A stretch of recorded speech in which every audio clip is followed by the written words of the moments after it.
М12, проблемная серия прайда. М12 В1. У нас здесь отслоение витков идет. Хотел наглядно показать, как оба прям пробел. Вот закрывается. То есть из-за этого он стучит. Ноги путают это с то, что колпак. Вообще колпак, он не стучит сам по себе. Зазор практически минимальный. То есть вот если посмотреть на саму катушку, ее толщину, видим, да?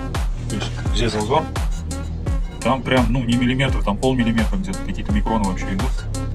И замена ее это очень проблематично. То есть это по вопросу стоимости. Кто задает вопросы, сколько стоит поменять катушку на М-серии. То есть вот здесь проблема. То есть вот эта шайба резиновая, спайка подводящего, то есть сделать невозможно, потому что здесь очень маленький нарост, его практически не попадется. То есть на данном сабвуфере с этой катушкой мы сейчас проклеим витки спецсоставом, подождем, сегодня высохнет и завтра уже будет работать. То есть отдаем клиенту.